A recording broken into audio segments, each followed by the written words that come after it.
Bismillah walhamdulillah wassalatu wassalamu ala rasulillah wa ala alihi wa ashabihi wa man tabi'ahum bi ihsanin ila yaumidin wa ba'd. Lanjutkan sedikit ya ikhwan. Nah, kita masuk pada definisi usul fikih ya. Setelah mengetahui apa itu usul, apa itu fikih, kita masuk pada definisi usul fikih bi'tibar kaunihi laqoban, sebagai sebuah nama tertentu ya untuk satu disiplin ilmu tertentu. Fayu'arrafu, maka didefinisikan usul fikih itu bi annahu ilmun, satu ilmu yabhas, yang mengkaji an adilatil fikhi, dalil-dalil fikih al-ijmaliyah yang bersifat global. Nah, ini yang membedakan antara fikih dengan usul fikih. Kalau fikih itu dalilnya tafsili, terperinci. Kalau usul fikih itu dalilnya global. Seperti Al-Quran hujah, sunnah hujah, ijma hujah, seperti itu. Nah, dalil-dalil fikih ini yang bersifat global ini nanti terbagi kepada dua. Ada dalil yang muttafaq alaih, disepakati. Ada yang mukhtalaf fihi, dalil yang masih diperselisihkan. Yang disepakati itu secara ijmal Al-Quran, sunnah,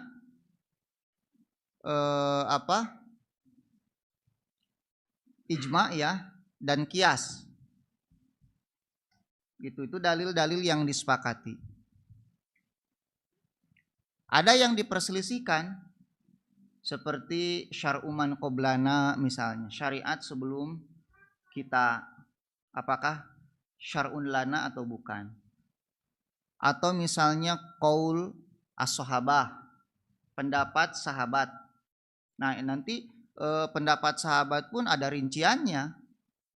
Permasalahannya yang mana sebetulnya yang dipermasalahkan di antara ulama itu. Ada rinciannya nanti. Karena tidak semua ucapan sahabat itu diperselisihkan. Ada yang disepakati bahwa itu adalah hujah di dalam beragama gitu. Ada juga yang disebut dengan al-istishab. Ada yang disebut dengan al-istihsan. Nah, istihsannya Imam Syafi'i itu bukan istihsannya Imam Abu Hanifah. Nanti kalau antum belajar itu. Ya, jadi antum jangan menjadikan ucapan al-Imam Syafi'i man istahsana faqad syara'a itu untuk membatalkan istihsannya Imam Abu Hanifah. Itu konteksnya berbeda itu. Tidak sama konteksnya itu. Nah, kira-kira apa lagi yang diperselisihkan itu? Al-masalih al-mursalah. Ya, al-masalih al-mursalah itu hujah atau bukan? Gitu. Atau yang disebut dengan al-istislah. Di dalam bahasa yang lain al-istislah. Nah, itu dalil-dalil. Nah, untuk kias sendiri itu jumhur ulama mengatakan hujah. Hanya ada sebagian ulama seperti Al-Imam Ibnu Hazm ya Dawud Az-Zahiri yang kemudian menganggap bahwa kias itu bukan hujah. Nanti dibahas. Dan kias itu pembahasan yang paling sulit di dalam usul fikih itu. Itu kias. Terutama kalau sudah berkaitan dengan al-as'ilah al-waridah lil kias, liur pokoknya nama. Mual ayat tapi nak kitab ieu mah. Gitu ya, kalau antum mau ada dalam kitabnya Raudhatun Nadhir kalau tidak salah, wa Junnatul Munadhir lil Imam Ibnu Qudamah. Itu lil Imam Ibnu Qudamah. Di situ ada dibahas al-as'ilah al-waridah lil qiyas. Dan itu murni rasionalitas yang digunakan itu. Makanya di antara sumber ilmu usul fikih itu kan ilmu mantik, ilmu logika. Gitu. Nah, contoh lagi dalil-dalil yang sifatnya ijmal, misalnya al-amru lil wujub, an-nahyu litahrim, as-sihhatu taqtadin nufuz, gitu kan ya. Al-aslu fil amri lil wujub, hukum asal perintah menunjukkan wajib. Hukum asal larangan menunjukkan haram gitu. Ketika ada ada khusus harus seperti apa. Nah, itu dalil-dalil yang bersifat apa? Ijmal yang seperti itu. Dalil-dalil yang bersifat ijmal. Kemudian wa kaifiyatu al-istifadati minha, bahwa usul fikih itu mengkaji juga bagaimana caranya menggunakan dalil-dalil itu. Karena ada sebagian orang yang tahu dalil-dalil itu tapi teu ngarti nerapkeunana kumaha. Gitu. Tidak paham bagaimana dia menerapkannya. Sehingga dia belajar usul fikih di satu sisi, di sisi lain tidak bisa mengistinbat hukum dengan ilmu alat usul fikihnya itu. Makanya oleh Syekh Utsaimin dilanjutkan. Apa lanjutannya? Wahalil mustafid, dan orang yang sanggup menggunakan usul fikih tersebut. Nah, al-mustafid di sini adalah al-mujtahid. Maka syarat bagi seorang mujtahid itu syarat mutlak, dia wajib menguasai usul fikih. Kalau tidak menguasai usul fikih gak boleh ijtihad. Dosa, haram hukumnya. Ya. Nah, tidak semua orang yang tahu permasalahan agama ngerti permasalahan ijtihadiyah. Tidak semua. Makanya tidak semua ulama bisa berijtihad. Walaupun mungkin ada ulama-ulama yang pintar, tapi ada hal-hal atau di antara mereka yang untuk mencapai derajat itu belum sampai gitu ya. Karena ini orang-orang khusus. Nah, lamun hoyong ijtihad harus tahu usul fikih. Untuk bisa usul fikih kudu bisa bahasa Arab. Jadi lamun bahasa Arabna anak antum kene mah rada hese sih kan teh. Syukron, afwan, jazakallah khairan, syafakallah gitu tah. Rada hese mun bahasa Arabna gitu kayak teh mah. Gitu. Maka bahasa Arabna kudu rajin ya mah. Harus rajin belajar bahasa Arabnya. Karena ada pembahasan al-kalam nanti ya. Ini menunjukkan betapa eratnya usul fikih dengan apa? Dengan bahasa Arab itu. Makanya dibahas tentang al-kalam nanti. Gitu. Bahkan sampai dibahas tentang balaghah, majaz ada dalam usul fikih. Hanya perluasannya nanti dalam ilmu balaghah. Nah, saya nepikeun ka ieu teh bisa-bisa balaghah teh. Hoream diajarna. Hese. Gitu ya. Hese. Nah, jadi apa? Usul fikih itu ilmu yang membahas tentang dalil-dalil yang bersifat apa? Global, bagaimana cara menggunakan dalil itu, dan berbicara tentang seorang mujtahid. Siapa itu mujtahid dan apa saja gitu ya. Syarat-syarat yang harus terpenuhi atau kualifikasi yang harus terpenuhi sehingga seseorang dikatakan sebagai apa? Mujtahid itu. Antum kalau ingin tahu kualifikasinya, antum bisa baca kitab Imam Suyuti, judulnya Taisirul Ijtihad. Itu ringkas sekali, tipis sekali. Nah, di situ disebutkan oleh Imam Suyuti syarat-syarat seseorang bisa menyandang gelar sebagai apa? Mujtahid. Ilmu apa saja yang harus dimiliki. Cing, kira-kira aya nu jadi mujtahid moal di dieu nya? Aya, didoakeun ku abdi lah. Ya Allah, mudah-mudahan hiji we atuh mun tiasa mah janten mujtahid di Masjid Asidik ieu teh. Gitu. Sugan jadi imam Masjidil Haram kieu mah.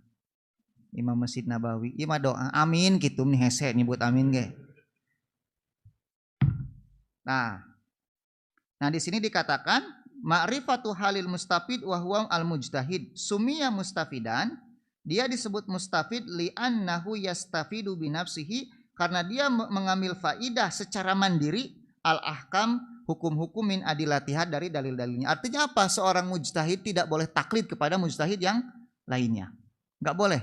Dia harus berijtihad sendiri. Dia hanya boleh taklid dalam kondisi-kondisi tertentu.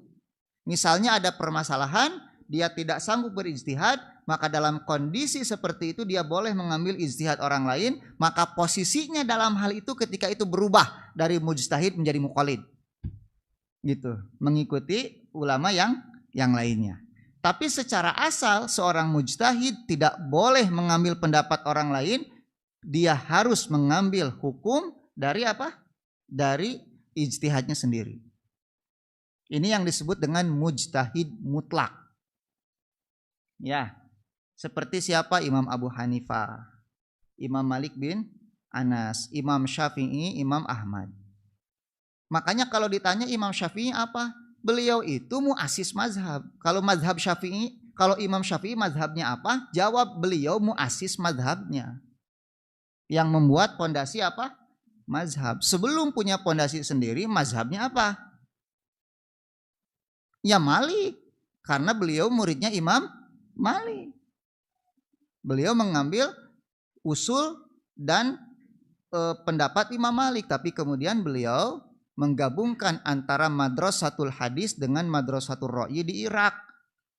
Jadilah mazhab Syafi'i tersendiri. Makanya beliau disebut mujtahid mutlak.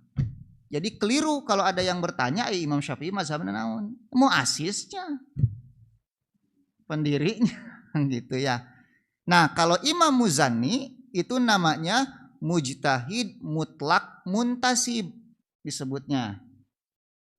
Beliau itu sudah mencapai derajat mujtahid mutlak, tapi di sisi lain beliau masih menisbahkan dirinya kepada mazhab apa? Syafi'i. Karena beliau masih berpegang dengan usul fikih yang dibangun oleh Imam Syafi'i itu. Walaupun dalam hasil-hasil pendapatnya sering berbeda dengan Imam Syafi'i sendiri.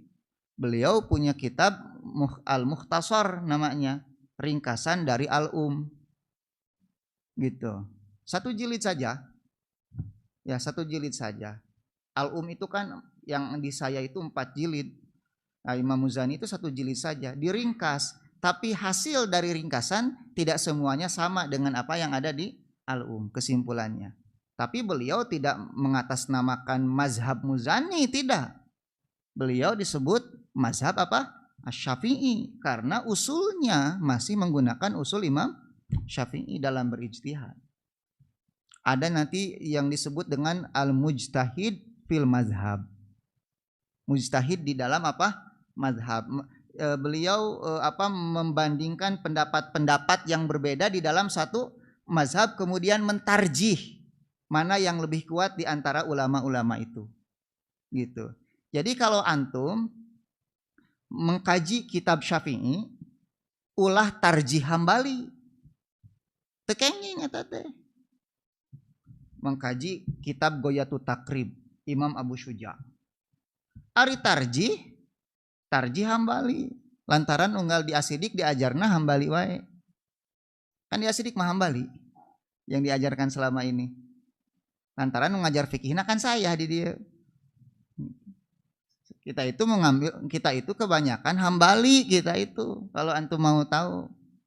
Gitu ya. Ada satu kitab saya punya, dia mentarjih takrib tapi dengan Hambali. Emang di dalam Syafi'i tidak ada tarjihat? Dalam mazhab Syafi'i itu ada tarjihat juga di dalamnya. Jadi nggak boleh antum jadi kacau nanti ininya pondasi keilmuannya. Seolah-olah dalam mazhab Syafi'i itu tidak ada tarjih, ada. Dalam Syafi'i itu ada tarjih. Kalau antum melihat bahsul masailnya NU, itu mereka lebih banyak rujuk kepada kitab para ulama ketimbang langsung kepada dalil. Beda dengan Dewan Hisbahnya Persis.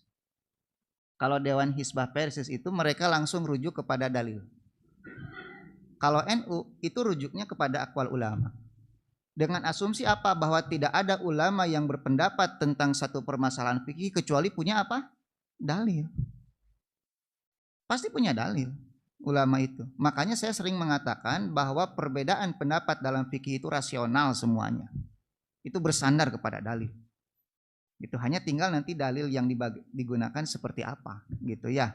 Pemahamannya seperti apa. Nah, jadi itu. Nah, ini yang dimaksud di sini adalah mujtahid apa?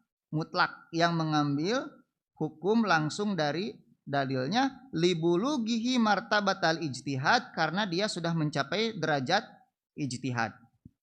Fa ma'rifatul mujtahid, maka mengetahui siapa mujtahid itu, syurutul ijtihad wa syurutil ijtihad, dan syarat ijtihad, wa hukmihi, dan hukumnya, wa nahwi dzalik, dan semisalnya, yubhasu fi usulil fikih. Itu dibahas dalam usul fikih. Lalu faidah usul fikih apa?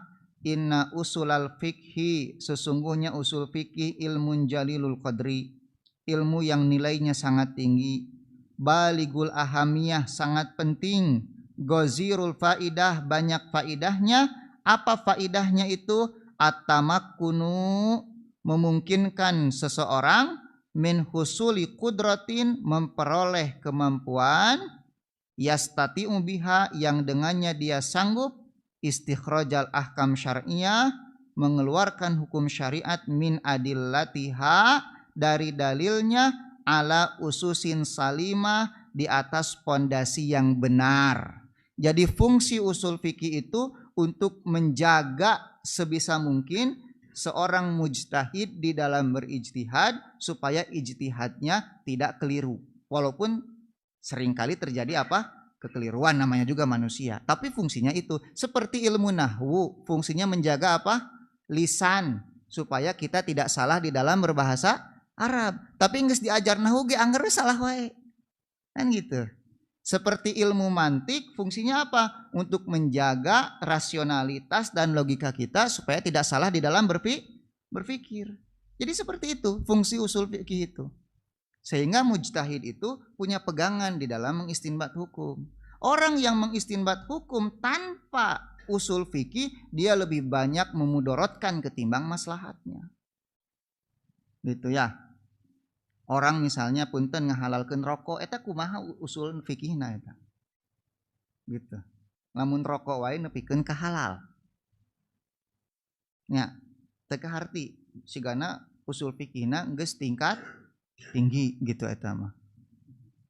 Dan satu lagi antum harus ingat bahwa hasil istinbat dari hukum itu tidak boleh bertentangan dengan maqasid syariah. Kalau ada istinbat hukum bertentangan dengan maqasid syariah pasti salah. Lantaran maqasid syariah itu tujuan dari syariat itu hifdzuddin, hifdzun nafsi, hifdzul aqli, hifdzul nasali, hifdzul mali. Kan gitu ya, menjaga agama, menjaga jiwa, menjaga akal, menjaga keturunan, menjaga harta. Kalau ada istinbat hukum bertentangan dengan 5 maqasid syariah ini pasti salah. Matak lamun ngahalalkeun rokok ku eta wae ge geus katohyan salah. Kapan rokok membunuhmu? Sok. Nya. Rokok membunuhmu kan gitu. Saha nu nyarios gitu? Dokter. Ustaz kan eta mah dokter lain ulama. Emang nu apal rokok membunuhmu teh saha? Da dokter. Karena itu berkaitan dengan urusan apa? Kesehatan. Nah, ketika ada dampak memudorotkan seperti itu, barulah ulama berijtihad mengeluarkan apa? Hukumnya seperti apa gitu. Siga bayi tabung hukumna kumaha? Ka ulama teh, ayo bayi tabung teh naon? Kan gitu cek ulama teh nya. Sok teruskeun heula ka dokter. Oh, saur dokter bayi tabung teh kieu prosesna. Tah karek we ulama berijtihad. Hukumna siga kumaha? Ari virus corona teh naon kiai? Naon teuing abdi ge teu ngarti kan gitu. Cek kiai teh cik taroskeun heula ka ahli epidemiologi kan gitu nya, ka ahli virus. Ya taroskeun tah kiai corona teh kieu. Oh, berarti kudu kieu tah kitu. Nya matak tong disepelekeun ilmu-ilmu nu sanes teh. Makanya di dalam Islam itu tidak ada ilmu dunia, ilmu akhirat. Yang ada itu ilmu fardu kifayah, ilmu fardu ain. Dua nana bagian tina Islam. Ya, sok lamun tidak ada ilmu epidemiologi, rek kumaha yang hareupan corona. Gitu ya. Maka para ulama, para dokter itu berusaha untuk mencari penangkalnya. Kita berdoa kan gitu ya, bahwa tidak ada yang terjadi kecuali atas kehendak apa? Allah. Maka kita berdoa supaya Allah mengangkatnya. Jadi ilmu itu saling apa? Melengkapi. Jadi jangan menyepelekan ilmu-ilmu selain ilmu syar'i antum. Enggak boleh. Semua ilmu itu datang dari Allah yang bermanfaat untuk kehidupan. Yang tidak boleh itu ilmu-ilmu yang memudorotkan, ilmu sihir, masukkeun roh kana boneka, teh meunang kitu mah. Naon eta teh? Masukna roh saha sebenarnya ka dinya teh atuh. Urang mah teu ngarti. Wa awwalu man jama'a kafanin mustaqil, orang yang pertama kali mengumpulkan usul fikih dalam sebuah disiplin ilmu tertentu, artinya apa? Sebelum ini pun usul fikih sudah ada. Sebelum dibukukan, sebelum dikodifikasi, usul fikih itu sudah ada. Hanya mereka yatadawal, beredar pada lisan-lisan para ulama ketika mereka mengistinbat hukum. Hanya para ulama sebelum Imam Syafi'i itu mereka belum mengkristalkan atau belum mengkodifikasi gitu ya ilmu tersebut menjadi sebuah disiplin ilmu tertentu. Bahkan tadi semenjak zaman Nabi pun sudah ada. Ada orang yang memahami mantuk ucapan Nabi, ada orang yang memahami mafhum ucapan Nabi gitu. Itu sudah ada hal seperti itu. Bahkan Nabi para sahabat pun sering melakukan taksisul am gitu kan ya, mengkhususkan yang umum, takyid al-mutlak, itu ada kasus-kasusnya. Kemudian Imam Abu Hanifah, Imam Malik, mereka pun sama seperti itu. Tapi kita nggak pernah menemukan usul fikih satu kitab yang ditulis oleh Imam Abu Hanifah. Tidak pernah menemukan usul fikih yang ditulis oleh Imam Malik. Tapi Imam Malik memiliki kaidah, hanya belum dibukukan. Nah, baru dibukukan oleh siapa? Al-Imam Asy-Syafi'i atas permintaan Abdurrahman Al-Mahdi ketika itu di Mekah. Nah, cuma usul fikih yang kemudian disebut dengan ar-risalah itu karena Abdurrahman bin Mahdi mengirimkan surat kepada Imam Syafi'i untuk menulis satu buku yang berisi tentang kaidah-kaidah di dalam mengistinbat hukum dari dalilnya. Ditulislah buku ar-risalah itu. Tapi kemudian buku yang ditulis oleh Imam Syafi'i di Mekah ini hilang. Maka ketika Imam Syafi'i ke Mesir atau ke Baghdad, saya lupa, beliau menulis ulang ar-risalah itu. Nah, yang sampai kepada kita itu adalah ar-risalah al-jadidah itu, yang baru. Dan itu dari hafalan al-Imam Syafi'i. Beliau mengatakan, apa yang aku tuliskan ini hanya sedikit saja dari apa yang aku ingat. Khawatir terlalu panjang. Tapi sebetulnya yang nulisnya bukan Imam Syafi'i, tapi muridnya, diantaranya Imam Rabi Al-Muradi itu, yang sampai nasahnya kepada kita, gitu ya, ditahqiq oleh Syekh Syuaib Al-Arnaud dari Mesir, gitu. Nah itu jadi ada dua risalah itu sebetulnya, ada risalah Qadimah, ada risalah Al-Jadidah. Sebetulnya Imam Syafi'i sendiri tidak menamainya ar-risalah. Hanya murid-muridnya menamai ar-risalah karena jawaban atas surat Imam yang tadi gitu. Imam Syafi'i sendiri menyebutnya Al-Kitab. Gitu, bukan ar-risalah, menyebutnya Al-Kitab.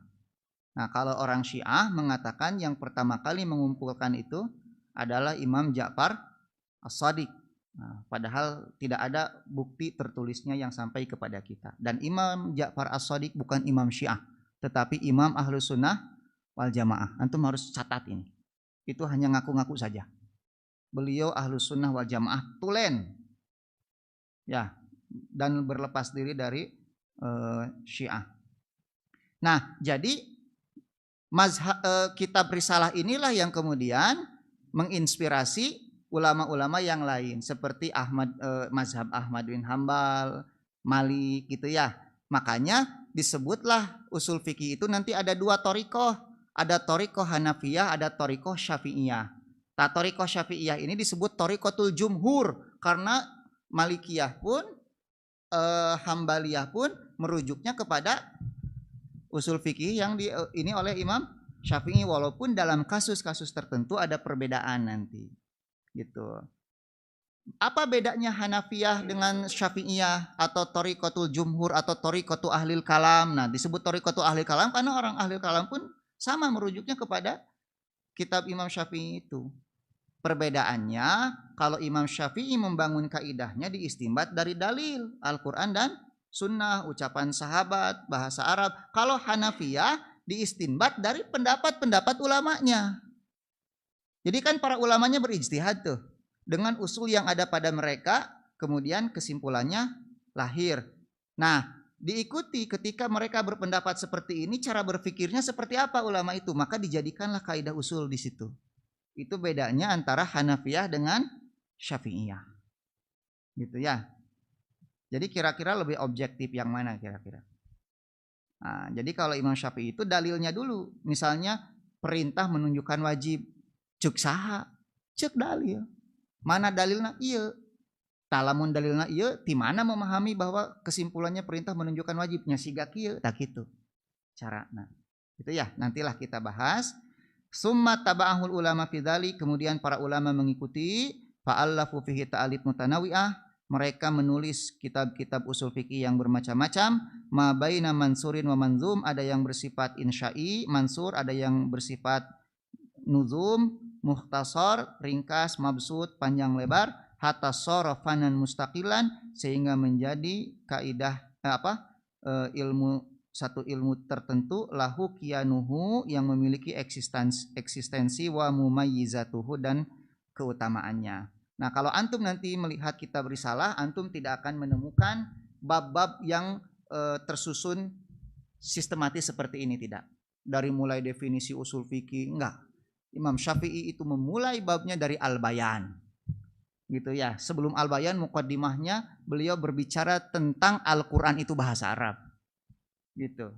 Membantah orang-orang yang mengatakan bahwa dalam Al-Qur'an ada bahasa selain Arab, kemudian masuk kepada Al-Bayan, dan kemudian beliau membahas bayan itu seperti apa. Gitu ya. Ada 4 pembagian dari bayan itu, kemudian ditafsir seperti itu. Jadi tidak sistematis seperti apa? Nah, tapi dari situlah kemudian para ulama setelahnya mensistematisasi ilmu usul fikih dari kitab Ar-Risalah itu. Jadi imla sifatnya. Beliau berbicara ditulis oleh Imam Rabi Al-Muradi. Wallahu a'lam bishawab. Tos tabuh 8 rengsekeun dugikeun ka dieu. Alhamdulillahirabbil alamin. Subhanakallahumma bihamdika asyhadu alla ilaha illa anta astaghfiruka wa atubu ilaik. Assalamualaikum warahmatullahi wabarakatuh.